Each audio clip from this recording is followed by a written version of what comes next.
Welcome back, everybody. Another edition here of the Auburn Undercover podcast on the 24/7 Sports Network. My name is Nathan King. Not only a big game on Saturday for the Auburn football team presently, but also for their recruiting efforts in the future. We're joined here, of course, to discuss that by our recruiting reporter, Mr. Christian Clemente. Christian, I think it's fair to say this is the biggest recruiting weekend possibly of the season. When you look at other home games that Auburn's got, but certainly this is one of the bigger. This is up there with your big SEC games whenever they come to town. This is certainly up there, and it's an important weekend for Auburn to be able to, like Brian Harsin talked about just a couple of days ago, to be able to make an impact on these guys early in the season. And I think you've got the atmosphere working for you as well. But it's kind of hard to overstate how important this recruiting weekend is going to be. Yeah, I'd go out on a limb and say that this is the biggest recruiting weekend of the season, simply because, a lot of these kids, you're going to have just about everybody from the Southeast at this game. A lot of these kids, they want to watch Auburn, but they also want to watch Penn State too. And this is a great opportunity to watch, and not even necessarily Penn State, but a Big Ten team. So you get to watch an SEC Big Ten game down pretty close to home for these kids. And, at the point of the season too, Georgia, South Carolina is this weekend, Miami, Texas A&M as well. But this is one of the biggest, if not the biggest games kind of in the country and especially in this area for the weekend. So it's a great opportunity for Auburn to get kids on campus. And that's exactly what they're doing. They're going to have official visitors. They're going to have 5 stars. They're going to have, I would imagine it'll be well over 100 kids that are all of importance this weekend. So it'll be busy. The good thing for Auburn is win or loss, as long as it's not a blowout loss, you can still have positive takeaways on the recruiting aspect from this weekend. That atmosphere, Jordan-Hare Stadium, it always sells itself. It has against Mercer and San Jose State. So you can only imagine what it'll be for Penn State this weekend. Before we get to some groups of those 100-plus kids, we'll talk about 2 in particular. Most recently, just this morning, we're recording this on Thursday, Auburn got a brand new commitment. Things sort of evened out. We'll touch on why that was, why they sort of went negative and then positive again at the same exact position, but a new 4-star wide receiver back in their 2023 class. What can you tell us about Adam Hopkins and what he brings to this recruiting class? Yeah, so it's a really nice addition. This is the highest rated commit of Auburn's class. If you're looking at the 24/7 Sports Composite, he's number 189. He's the number 1 wide receiver in the state of Georgia. I want to say he's like the number 17 player in the state of Georgia. So it's a pretty solid pickup. Florida State was involved. Texas A&M was involved. Those are 2 of the schools that he had previously kind of been trending towards. But as Texas A&M started to filter off just a little bit there throughout the summer, Auburn started to kind of pop up, and Ike Hilliard kind of went to work quietly, which is what we've kind of seen him do in a couple of recruitments now. He works very quiet. He does his thing behind the scenes. It's not a lot of public stuff. And then all of a sudden, this kid pops up and it's like, okay, wow, he's going to commit here in a couple of weeks. And it seems like Auburn is the team to beat, or right there in the top mix. That kind of happened again with Adam Hopkins. So it's a really solid pickup. He's listed at 6 foot, 170 pounds. He's viewed as a guy by Auburn that can play outside as well. He's not limited to the inside and the slot. They think with his athleticism, his mix of size and kind of jumping ability and speed, that he could play outside. So it'll be interesting to see kind of where he fits in at Auburn. But it's a pretty solid, not a pretty solid. It's a really pretty big pickup for Auburn's class. He's the highest rated commit. Now, the day before, I believe, in the morning, so about 24 hours before, Carmelo English decommitted from Auburn. He's from right down the road at Central Phoenix City. He's part of that pipeline of wide receivers at that school that they've just kind of churned out over the past few years. Talk about a guy like Justin Ross, EJ Williams, just kind of goes on and on. So that was a big pickup for Auburn when they were able to get a local guy like him. But you were talking to me over the past couple of weeks, you and Jason, not that you guys were expecting this to happen, but his recruitment got a little interesting, just in terms of the vibes that he was giving off. What, in your opinion, I don't know that you know the full details. You probably don't, but what were some of the reasons that you could see for why he wanted to back off? Was it something as simple as wanting to take more time and look at other programs, or is there one program in particular that might be hot on his trail? Yeah, I don't think I can perfectly identify one program. I think Kentucky is certainly in there. I think Alabama has continued to recruit him, which, anytime an in-state kid is wanted by Alabama, it's a very tough recruitment. So I think those are two of the programs that you would really look at right now. But, you kind of touched on it. Things had gotten interesting. It wasn't necessarily intel. It was more so reading tea leaves. We were having difficulty getting a hold of Carmelo English. He wasn't really responding to messages and stuff like that. Jason has been doing this forever now, and he said, yeah, I've seen this before. I don't know if he's going to be sticking. So obviously we didn't report it because it's simply tea leaves, and we were just kind of reading into stuff a little bit, and we didn't want to read in it too far. But clearly Jason was on the right track there, because he does end up decommitting. It was a tough blow for Auburn's class. That's one of the in-state kids, one of the few in-state kids really that they had committed in what's a really solid 2023 Alabama recruiting class. So, it's a tough blow, but Adam Hopkins committing pretty much wipes it out almost instantly. You replace a guy that, they're similar frames, they're similarly ranked, similar players.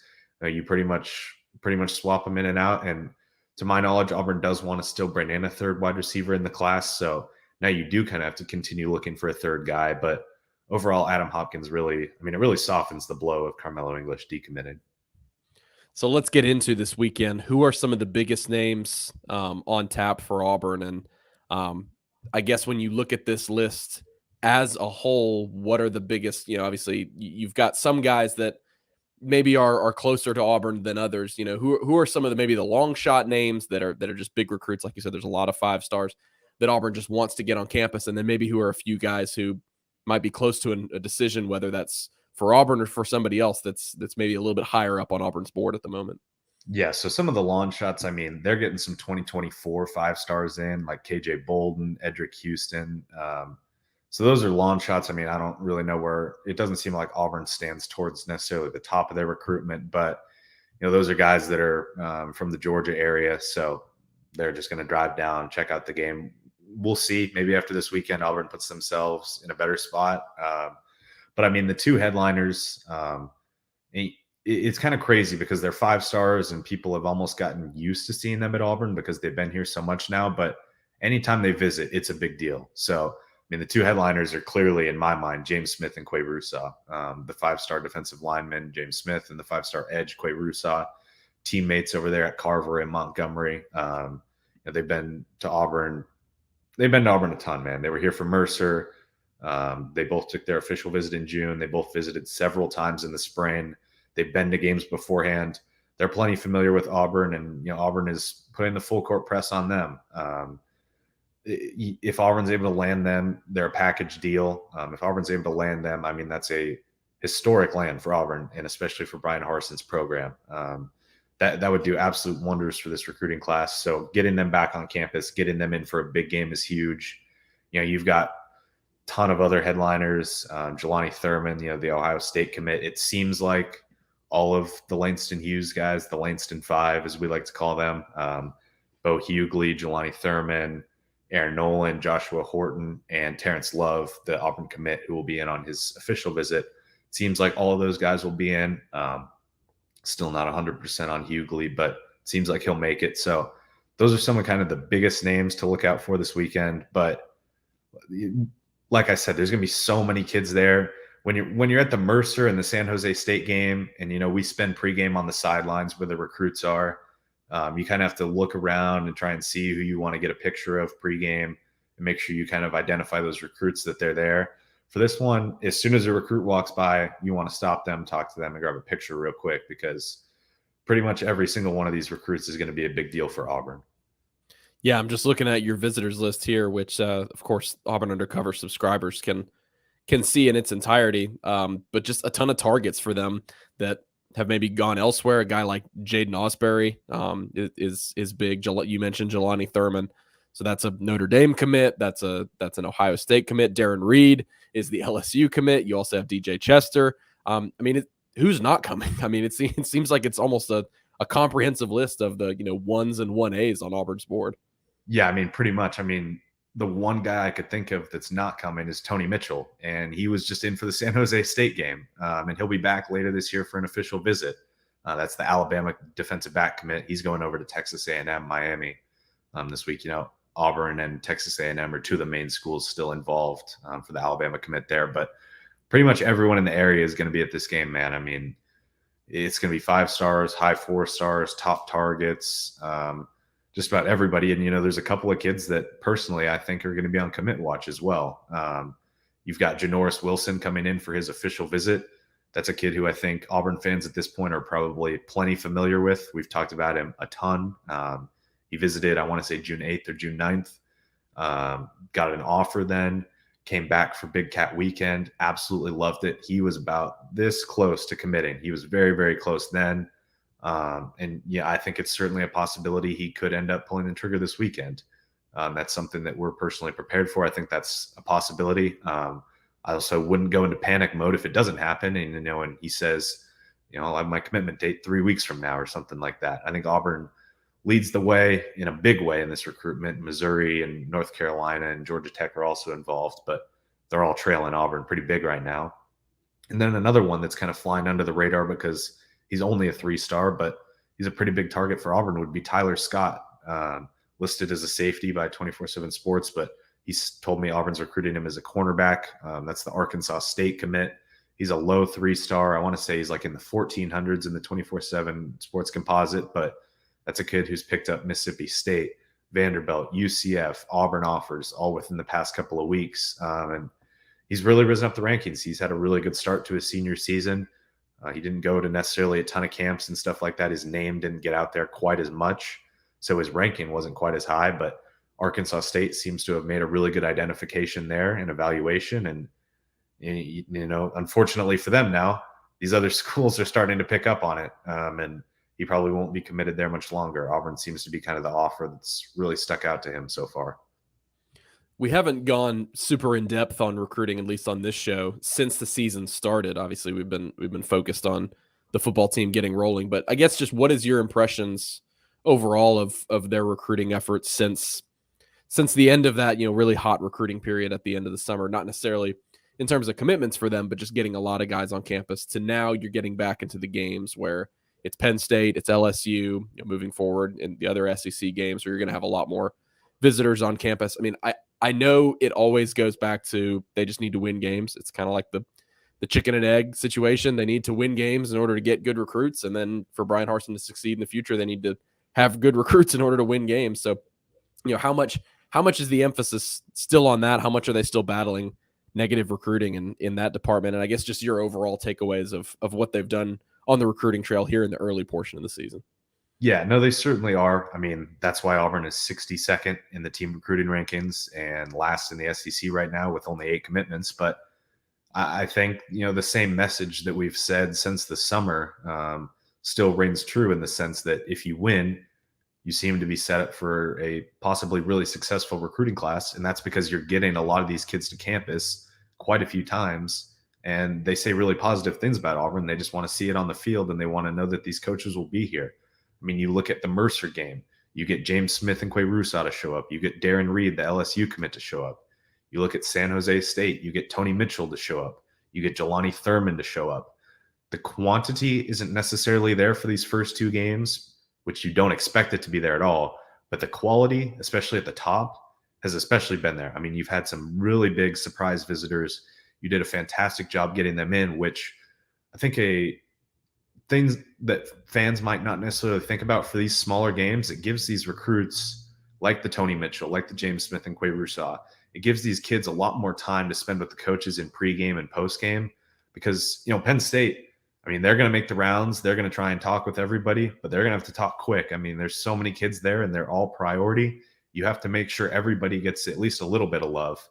But for San Jose State, Zach Etheridge, Jeff Schmedding, Brian Harsin, they could spend a ton of time with Tony Mitchell. So I think that's been a really big positive for Auburn. We didn't think the first 2 weekends would necessarily be all that big, and they haven't been in terms of numbers, but in terms of the quality, I mean, I think the quality at the top has been pretty fantastic for Auburn, in my opinion. Yeah, I mean, even just pregame during warmups, we're out there and you see somebody like Brian Harsin. I don't remember who. It might have been Thurman. I think it was Keldrick Falk and Thurman Yeah, too. Falk. Keldrick Falk, I forgot about him. He was here for San Jose State as well. Go ahead. Sorry. No, yeah. I mean, that's another one of those guys that you've talked about. Guy like Falk, guy like Thurman are the ones who kind of want to see it happen. Maybe Bo Hewley even want to see it happen on the field. Yeah, that's a really good point. That's not something that maybe every single fan knows, but yeah, I mean, when you're down there pregame, it's kind of just a sea of recruits. But at these smaller games, there's not a ton of them, and so like you mentioned, I mean, you see Jeff Schmedding, you see Rock Bellantoni literally step out of warmups. They're not necessarily needed a ton yet, and players are pretty good going through it themselves. But in the early portion of warmups, they can step out, they can chat for just a minute. That kind of thing matters. Whereas this weekend, I mean, you'll have to box out a little bit, I think, because those sidelines for these kinds of games, it's going to be absolutely crazy. I mean, I don't even know how much we'll be able to see warmups from up in the box because there's going to be so many guys on the sideline. But of course, Christian will have all that covered for you guys over at auburnundercover.com. It is going to be, and I'm pretty glad it's an afternoon game because it's from 2:30 till middle to end of the day on Sunday. There's going to be a lot of stuff to talk about, especially if Auburn wins the game. I'll be really interested to see what recruits have to say about that. But like you said, win or loss, it'll be a great atmosphere, which is always big for a game like this. And if you're Auburn, you're still trying to keep these guys tethered along and hoping that down the stretch of the season you can get some wins and maybe get some of them on board. So we appreciate Christian for jumping on today and giving you guys a quick recruiting update before the big weekend. If you guys enjoyed this episode, please go leave us a 5-star review. That's the number one thing that helps us out. The bumper music is by Beats by Mordecai. You guys can follow him on Twitter, SoundCloud, and Instagram. And until the next episode where me and Jason will react to the game on either late Saturday night or early Sunday morning, we'll catch you guys later. Everybody enjoy the game. Talk to you later.